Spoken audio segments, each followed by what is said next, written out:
Merci à Sarah Cissé pour toutes ces informations. Comme elle l'a si bien annoncé, nous avons le plaisir de recevoir M. Abdou Diouf. Bonsoir, M. Der. Anecdotique, mais pour la première partie, j'ai eu le plaisir de recevoir Abdoulaye Wade. En tout cas, c'est un plaisir pour moi d'être avec vous ce soir. Et pour la seconde partie, donc, Abdou Diouf, Monsieur Abdou Diouf, directeur général adjoint de l'ANSD, Agence nationale de la statistique et de la démographie. Le Sénégal compte 18 32 473 habitants. Mais combien de Sénégalais sommes-nous? Bonsoir, M. Der. Merci pour l'invitation. Et permettez-moi, dans mon propos premier d'abord, d'exprimer toute notre gratitude à l'endroit des populations sénégalaises pour nous avoir permis de réaliser ce recensement, pour nous avoir accueillis, pour nous avoir donné des informations fiables et justes, nous ayant permis en tout cas de faire un recensement de qualité. À l'issue de cette opération, 5e recensement général de la population et de l'habitat du Sénégal, nous avons dénombré effectivement, comme vous venez de le dire, 18 32 473 habitants résidant au Sénégal. C'est différent de la population de nationalité sénégalaise. C'est pour cela que je pose la question.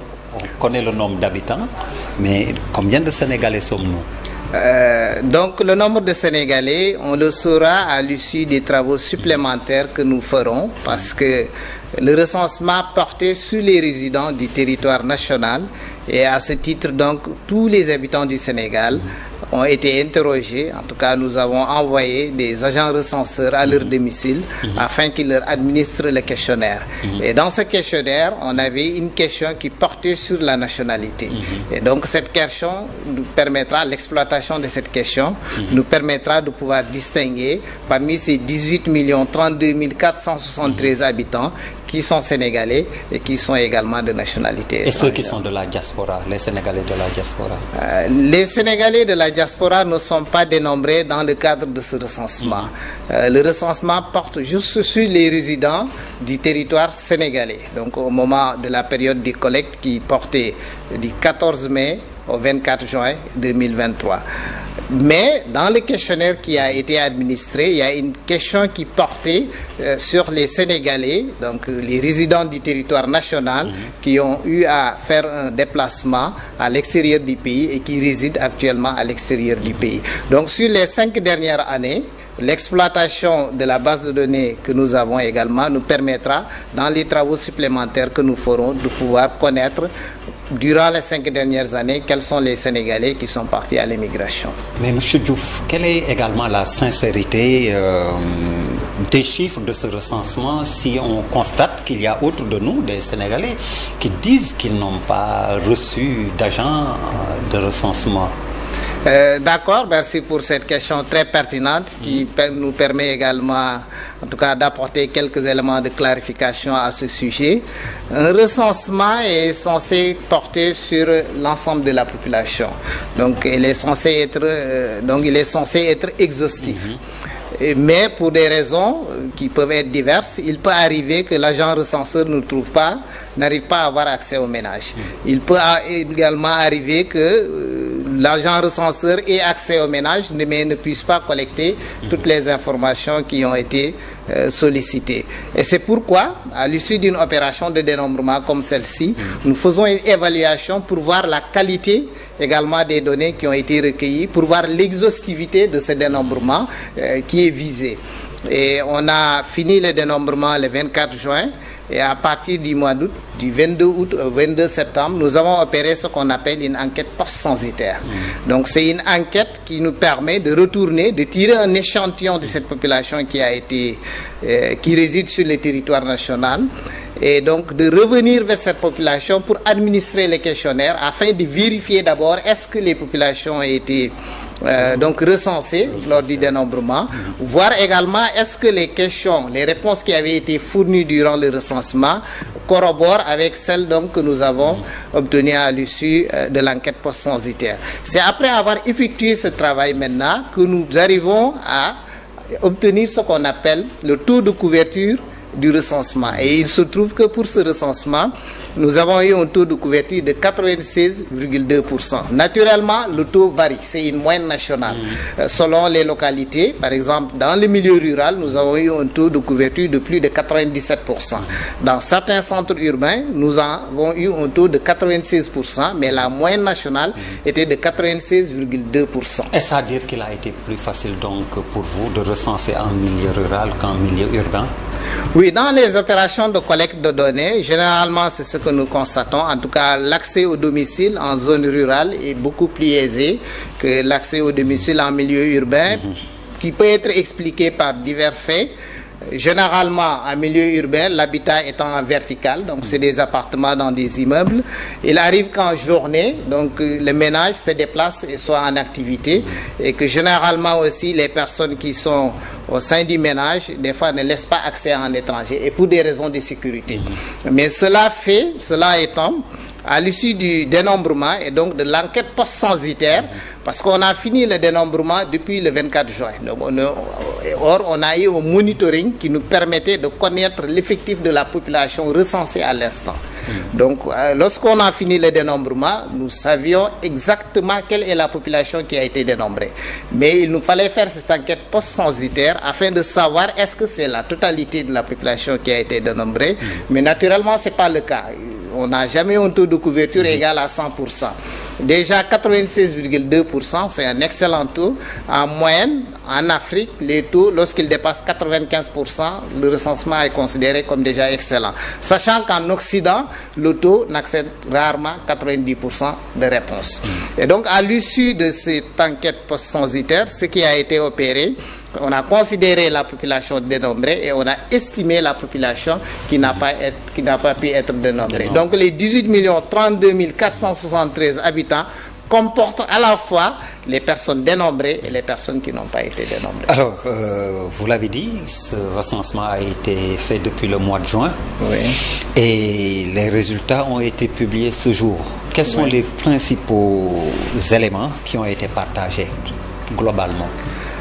Aujourd'hui, on a pu avoir l'effectif de la population pour l'année 2023, sa répartition par sexe. Ainsi, nous avons 50,6% d'hommes et 49,4% de femmes. La répartition également de la population par région et par département. La répartition de la population par grand groupe d'âge. On sait que l'âge médian aujourd'hui est de 19 ans, c'est-à-dire la population sénégalaise peut être subdivisée en deux parties égales, une partie ayant moins de 19 ans et une autre partie ayant plus de 19 ans. On sait également la population jeune, celle qui a moins de 35 ans, constitue 75% de l'effectif total de la population. Nous avons pu également dénombrer, donc partager ce matin, ce jour, l'effectif et le pourcentage de la population ayant une activité agricole. Et nous avons également aussi pu avoir la taille moyenne des ménages, aussi bien agricoles, aussi bien les tailles des ménages ordinaires. Alors, très rapidement, ce qui me frappe, c'est donc pour la première fois, après avoir consulté les autres rapports, on note une inversion numérique, en tout cas, hommes-femmes, sur ce recensement au profit des hommes. Et je pense que c'est une situation inédite. Qu'est-ce qu'il explique? Vous avez dit 50,6 contre 49,4. C'est un basculement. Oui, on peut le dire ainsi. C'est une situation inédite pour nos recensements. Oui, ici au Sénégal. Oui. Ici au Sénégal, mais il faudrait préciser que dans la sous-région, le Sénégal n'est pas le premier pays à noter cette inversion. On a beaucoup de pays qui nous entourent, en tout cas en Afrique occidentale, comme également aussi on a en Afrique du Nord. Beaucoup de pays ont donc noté ce basculement qui peut être expliqué par plusieurs phénomènes. Il faut d'ores et déjà noter que chez l'espèce humaine, en moyenne, et ça c'est des études qui le prouvent depuis le XVIIIe siècle, naissent plus de garçons que de filles. Et le rapport est de 105 garçons en moyenne pour 100 filles. Cette moyenne mondiale maintenant varie assez fortement selon les zones géographiques. En Asie, elle varie entre 110 et 115 garçons pour 100 filles. En Occident, c'est un peu moins, notamment en Europe occidentale. En Afrique également, donc, elle est au-dessus de la moyenne mondiale de 105 garçons pour 100 filles. Et donc, qu'est-ce qui explique alors que depuis longtemps, on n'ait pas pu avoir plus d'hommes que de femmes? Donc, c'est une transition.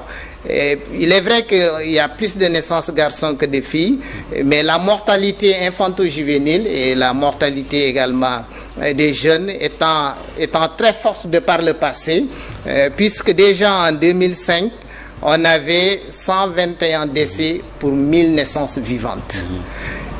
Aujourd'hui, en 2023, on tourne autour de 32 décès pour 1000 naissances vivantes, et c'est confirmé qu'en 2019 on avait 37 décès pour 1000 naissances vivantes. Donc on a noté une forte baisse de la mortalité infanto-juvénile, et cela sur une période donc assez longue, parce que déjà on constatait avec les résultats du recensement de 2013 qu'on avait 107 naissances garçons pour 100 filles. Pour les résultats de ce recensement-ci, on tourne autour de 109 naissances garçons pour 100 filles. Et la mortalité infanto-juvénile également, ça c'est un fait scientifique aussi qui a été démontré, affecte beaucoup plus les garçons. Et donc sur une assez longue période, ce phénomène, en tout cas ayant connu une réduction assez sensible, fait partie des facteurs explicatifs parmi d'autres également qu'on pourrait trouver autour des phénomènes de migration, notamment la migration de main-d'œuvre qui est généralement masculine. Mais disons que c'est un premier facteur explicatif qu'on peut exposer. Il appartiendra maintenant à la communauté des chercheurs d'explorer davantage. Vous l'avez très bien expliqué au plan scientifique, mais pour quelles conséquences? Et vous imaginez ce qui me passe à l'esprit, oui, avec cette inversion des tendances, si on a plus d'hommes que de femmes? Oui, peut-être aussi préciser que lorsqu'on analyse les chiffres, on a au niveau global, on a plus d'hommes que de femmes. Le rapport est de 103 donc pour le sexe masculin contre 100 pour le sexe féminin, mais cette tendance est surtout tirée par les jeunes. Donc la population de moins de 18 ans, là c'est là où nous avons une forte prééminence, en tout cas de l'effectif des garçons par rapport à l'effectif des filles. Mais pour les âges un peu plus avancés, cette tendance s'inverse. Nous avons plus de femmes adultes que plus d'hommes. Maintenant, peut-être après aussi, ces données seront mises à disposition de la communauté des chercheurs, les sociologues, les démographes et les universitaires. Pour qu'ils nous disent que si dans les 10-15 ans à venir, on ne va pas avoir de pénurie d'épouses pour les hommes. Alors qu'actuellement, on dit que c'est le contraire. Ce sont les femmes qui cherchent mari. Bon, en tout cas, l'ANSD avait pour mission, en tout cas, de mettre à la disposition de la communauté des données qui soient justes et fiables. Et maintenant, il appartiendra à l'ensemble des sachants et aux acteurs de pouvoir exploiter ces données et nous sortir des évidences qui puissent guider les politiques publiques. Alors, autre chose surprenante, si on parcourt rapidement le rapport, c'est Mbacké qui passe premier devant les départements de Dakar et de Pikine en termes de population. Là également, quelle explication est-ce que vous pouvez en donner? Oui, si on regarde les données, comparativement à 2013, nous avons un surplus de population d'à peu près 4,5 millions d'habitants. Mais sur ces 4,5 millions d'habitants, la région de Dakar a pratiquement 759 000 habitants. Donc c'est la plus forte proportion. Mais pour la région de Dakar, cette augmentation de population s'est surtout faite au bénéfice du département de Rufisque, qui est passé de 490 000 habitants en 2013 à 820 000 habitants à peu près en 2023. Donc pour ce qui est du département de Dakar et du département de Pikine, Pikine d'antan en 2013, donc qui constituait avec Keur Massar un seul département, était le premier département du Sénégal. Maintenant, avec la création du département de Keur Massar, Mbacké devient le premier département. Dakar était deuxième département à l'époque, mais la croissance de Dakar est faible par rapport au département de Mbacké, qui a connu une plus forte évolution de population. Donc, mais Dakar, quand même, il y a eu une augmentation de population. Le département qui correspond à la commune de Dakar. Oui. Et comme vous l'avez dit, donc il n'y a pas de déplacement de la carte démographique de la côte Dakar vers l'intérieur. Non, pas forcément, parce que... Et comme vous dites, donc, c'est le découpage administratif, finalement, qui a consacré Keur Massar comme département, qui explique le fait que Pikine était resté longtemps sur mes notes devant, avec 1 170 791 habitants en 2013. Et Pikine et Keur Massar, ensemble, faisaient plus d'1,5 million d'habitants. Oui, si on les regroupe ensemble aujourd'hui, ils font, voilà, en 2023, ça ferait 1 million. Plus d'1,5 million même. Voilà, mais aujourd'hui, le département de Mbacké, avec 1 300 000 habitants, donc devient le premier département. Mais c'est pas un déplacement. Donc, disons, parce que si on regarde les 10 premiers départements du Sénégal en termes de population, on peut citer les départements de Dakar, de la région de Dakar, à l'exception du département de Guédiawaye, qui occupe la 20e position en termes de poids démographique. Donc nous avons les départements de Dakar à l'exception de Guédiawaye. Nous avons les départements de la région de Thiès. Nous avons les départements de Mbacké. Nous avons les départements de Kaolack. Et nous avons les départements de Nioro qui forment en 10e position. Vous venez de dire également la croissance rapide de Rufisque. Oui. Qu'est-ce qui pourrait l'expliquer? Rufisque et Keur Massar, quelque part, constituent la zone d'extension naturelle de la région de Dakar. C'est là où on trouve un espace d'habitat. Et donc, les jeunes qui accèdent pour l'essentiel au premier logement, aujourd'hui, c'est dans le département de Rufisque. Et donc, c'est ce qui explique sa croissance de 68% sur la décennie. Et 46 000 habitants pour Dakar. De plus, entre les deux recensements, ça stagne ou en tout cas, ça n'évolue pas vite. Là également, comment vous pourrez l'expliquer? Peut-être des analyses approfondies pourront revenir un peu plus en détail sur les facteurs explicatifs, mais on pourrait penser que cette faible croissance de Dakar, donc c'est au profit des autres départements, donc qui sont les zones d'extension, comme le département de Rufisque avec les nouvelles habitations sur Sangalkam Quelle est la sur Diamniadio également, la population urbaine et la population rurale dans ce recensement? Voilà, donc pour ce qui est des populations urbaines et rurales, à ce stade de nos travaux, nous ne les avons pas encore, nous n'avons pas encore fini de travailler là-dessus parce que au recensement de 2013, nous avions considéré la définition administrative donc pour définir l'urbain et le rural.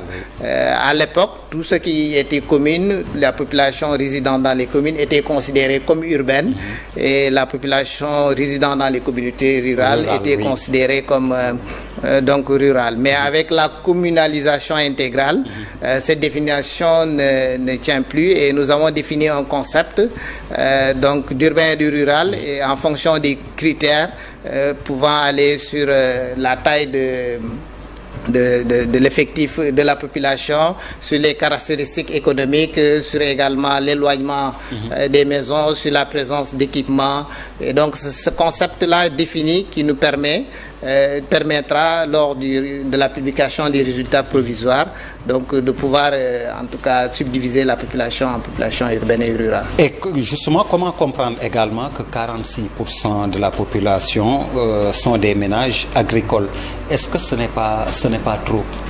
Le chiffre n'est pas trop grand? 45,6%, ce n'est pas des ménages agricoles. Peut-être là aussi il faut préciser. Mais sur le rapport, c'est ce qui est mis. Oui, mais on va préciser, on va apporter quelques éléments d'explication.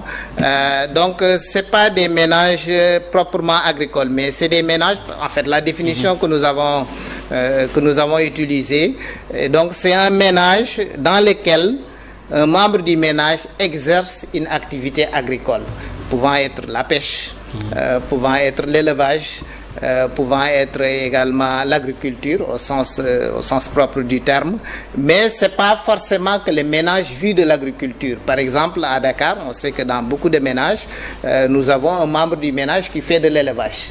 Voilà, dès lors qu'il y a un membre du ménage qui fait de l'élevage, on considère que ce ménage-là, dans ce ménage, il y a une activité agricole. Et ce concept tel que défini nous permet après, à l'issue du recensement, de pouvoir faire des enquêtes d'envergure, et donc ce que nous appelons le recensement de l'agriculture, et donc de disposer une base de sondage sur les ménages qui pratiquent ou exercent une activité agricole. Donc moi, ayant un petit mouton ou une chèvre dans ma maison de SICAP ou HLM, oui, je suis considéré comme un ménage ayant une activité agricole au sens large. Voilà. C'est pour demain, lorsque nous voulons faire une enquête sur les ménages exerçant l'élevage, que votre ménage puisse être dans l'échantillon et qu'on puisse avoir la possibilité également de tirer votre. Alors, Monsieur Diouf, l'autre point saillant de ce recensement, c'est la jeunesse de la population. Nous avons noté que la moitié de la population a 19 ans, donc, et que l'âge moyen est à 19 ans.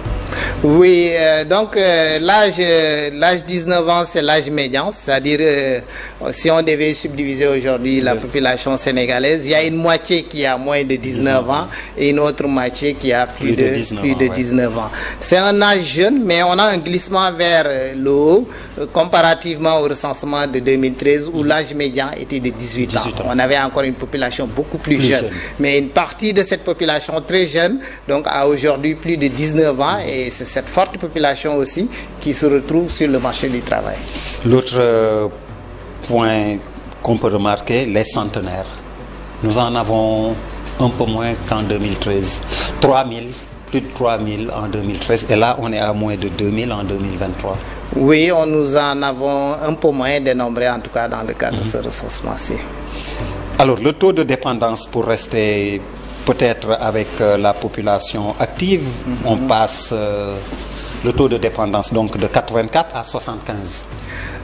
Oui, cela aussi peut-être expliquer c'est quoi un peu le taux de dépendance parce que donc le taux de dépendance on le détermine en prenant la population qui n'est pas en âge de travailler, donc celle ayant moins de 15 ans et celle ayant 65 ans et plus, voilà, donc qui dépendra d'une population potentiellement active, celle comprise entre 15 et 64 ans. Voilà, donc on prend le total de la population qui potentiellement n'est pas active, on le rapporte à la population totale. Donc on essaie de voir le poids de ces inactifs par rapport à ceux qui sont en activité. En 2013, donc le poids de ces inactifs, donc pour 100 actifs, ils avaient à supporter 88 personnes qui étaient inactives. Aujourd'hui, pour 100 actifs, ils auront à supporter 74. Donc, il y a un effectif qui est rentré dans la population potentiellement active. Donc, potentiellement active. Elle peut l'être comme elle peut ne pas l'être. Cela exprime également des tensions sur le marché de l'emploi parce que cette population qui en 2013 donc constituait 84%, une bonne partie qui était sous dépendance. Aujourd'hui, elle est potentiellement active. Et donc, c'est aussi le lieu de dire que c'est un aspect qui fait un peu référence à la capture du dividende démographique. On a une population jeune qui prend de l'âge et qui est également d'un effectif assez conséquent. Et il faut aussi donc et c'est un peu ça aussi l'utilité de ces recensements, sortir des évidences qui permettent au pouvoir public de pouvoir prendre des mesures qui des décisions. Alors pour terminer, quelles sont les perspectives après ce rapport préliminaire? Merci beaucoup. Donc ce rapport préliminaire nous permet de sortir les grandes tendances de ce recensement, l'effectif de la population, sa répartition également dans l'espace territorial et également sa répartition par sexe. Mais nous irons vers un rapport beaucoup plus détaillé, avec des analyses beaucoup plus fouillées sur l'ensemble des thèmes centraux que constitue, donc qui constituent le questionnaire, sur la migration, sur la mortalité, sur les activités économiques également. Donc il y a un ensemble de chapitres qui feront l'objet l'objet d'un rapport et que nous projetons de publier d'ici la fin de l'année 2023. Et à l'issue de ça, en 2024, il y a également d'autres rapports, des rapports régionaux. On aura un rapport national sur le recensement. Mais pour chaque région également, nous projetons de produire un rapport qui va voir au détail les spécificités de cette région et sortir toutes les évidences qui puissent permettre de guider des politiques publiques. Nous aurons également ce qu'on appelle le répertoire des villages qui nous permet de ressortir l'ensemble du village du Sénégal et avec les infrastructures géoréférencées, les caractéristiques socio-démographiques et également tout ce qu'il y a comme équipement de base. Nous allons ensuite en 2024, Inch'Allah, faire un ensemble d'analyses thématiques approfondies pour pouvoir voir par exemple le rapport de masculinité qui s'inverse afin de voir les tendances à l'horizon, dans un horizon un peu plus lointain. Et nous ferons les projections démographiques. Donc quand on sort d'une année de recensement, on a l'effectif de la population pour 2023, nous aurons besoin de l'effectif de la population pour 2024, 2025 jusqu'au prochain recensement et nous le faisons même au-delà. Donc nous projetons la population sur les 50 prochaines années à venir pour ceux qui en auraient besoin dans le cadre de leur planification de politique ou de programme.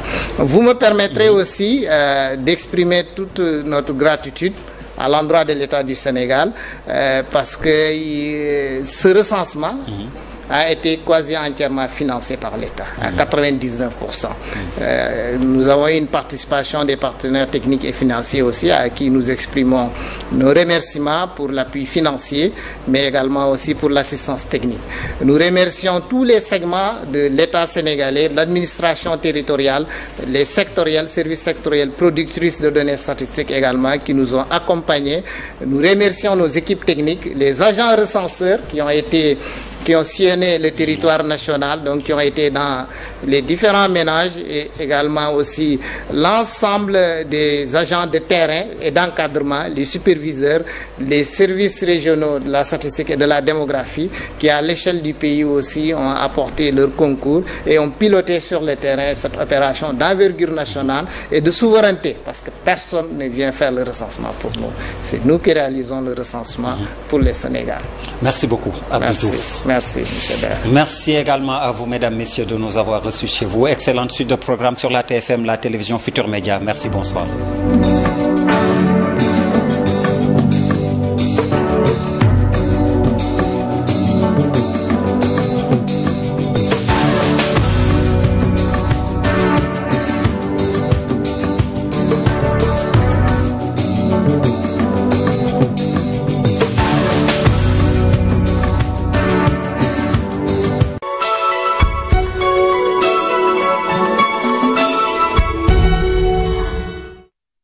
xaaral lii lu mu doon waaye yow lan la ak